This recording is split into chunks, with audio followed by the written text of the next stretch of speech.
देखिए, अगर हम अमेरिका के इलेक्शन की बात करते हैं और अमेरिका के इलेक्शन के बाद डोनाल्ड ट्रंप की हम बात करते हैं, हम्म।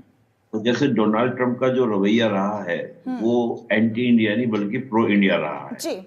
इकोनॉमिकल मैटर्स को अगर हम बात करें तो वो बात अलग है, लेकिन इकोनॉमिकल मैटर्स में आप देखेंगे हम्म। तो डोनाल्ड ट्रंप सभी देशों के, चाहे भारत ही नहीं, चीन हो, अन्य देशों हो, हम्म। उनके साथ एक टैरिफ वॉर, जिसको हम लोग ट्रेड वॉर भी कहते हैं, हम्म। उस प्रकार की आपको देखने को मिलती है। जी। लेकिन अगर हम स्ट्रेटजिकल बात करें, रिलेशंस की बात करें, पार्टनरशिप की बात करें, हम्म। तो उसमें डोनाल्ड ट्रंप हमारे नजदीक ज्यादा नजर आपको देखने को मिलेंगे। हम्म। दूसरा क्या था कि आप देखिए, चुनाव के दौरान उन्होंने बहुत सारी बातें भी की कि मैं हिंदुओं को प्यार करता हूं, मैं हिंदुओं की रक्षा करूंगा, हम्म। चाहे कहीं भी हो।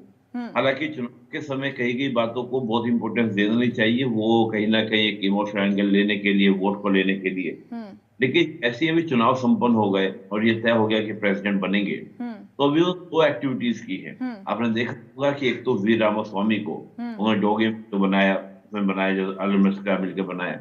फिर तुलसी को, और देखिए तुलसी जो है वो हिंदू हैं। भली बात है कि वो इंडियन मूल के नहीं है, वो है अमेरिकन ही, लेकिन उनके माँ बाप ने हिंदू रिलीजन को एक्सेप्ट कर लिया था।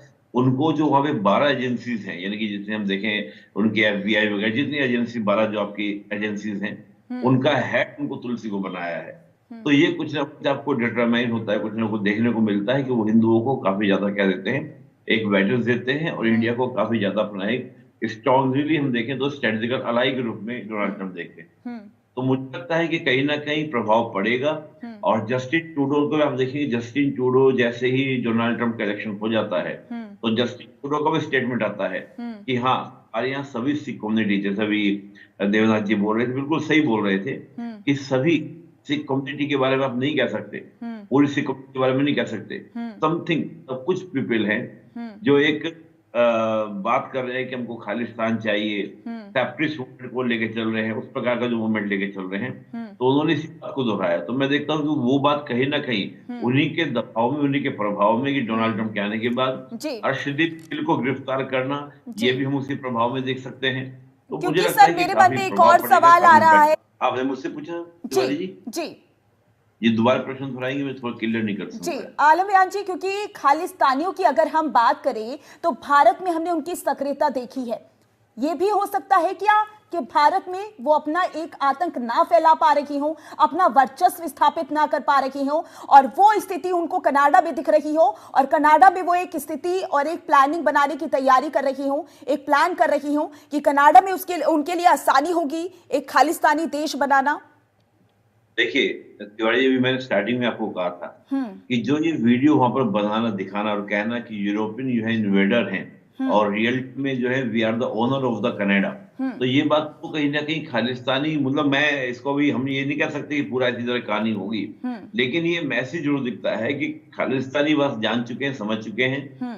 कि भारत में तो हमारा खालिस्तान बनेगा नहीं। हम्म। हम्म। और देखिए, इतना ज्यादा हवा दी गई है खालिस्तान मूवमेंट को कनाडा के अंदर। हम्म। जैसे मैंने कहा कि उन्होंने अपनी करेंसी तक बनाई हुई है, हम्म। अपनी ओलंपिक टीम बनाई हुई है। वो बात अलग है कि मान्यता नहीं दी किसी ने, वो बात अलग है। हम्म। लेकिन आपने सेपरेटिस्ट मूवमेंट में इतना ज्यादा आपने उसको दे दिया, बल दे दिया है हम्म। कि वो इस प्रकार की चीजों को लेकर चलने लगे हैं। जी। और ये वीडियो मैसेज दे रहा है कि इंडिया में तो बनेगा नहीं, लेकिन हम कनाडा में खालिस्तान बना लेंगे। हम्म। ये वीडियो मैसेज देता है। अब देखिए, देखना ये होगा कि इसको किस प्रकार से क्रैक डाउन किया जाता है। जैसे भारत में देखिए, अमृतपाल सिंह जैसे लोग थे जिन्होंने दोबारा से उस मूवमेंट को जिंदा करने का प्रयास किया था, लेकिन भारत सरकार ने क्या किया, उसको क्रैक डाउन कर दिया।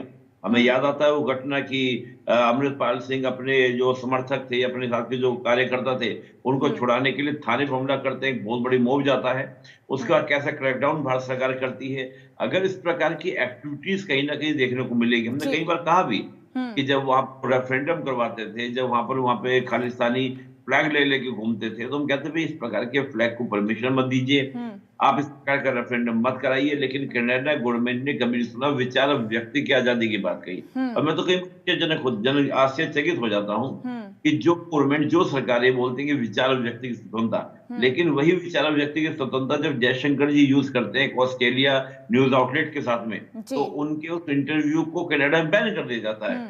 कमाल की बात है। तो विचार व्यक्ति की स्वतंत्रता की आड़ में जिस चीज को आपने हवा दी है, हम्म। अब देखना है कि इस हवा से जूझने के लिए, इस हवा से लड़ने के लिए हम्म। कनाडा गवर्नमेंट क्या स्टेप लेती है। लेकिन हम्म। मैं फिर भी एक बात को आश्वस्त लेके चल रहा हूँ, हम्म।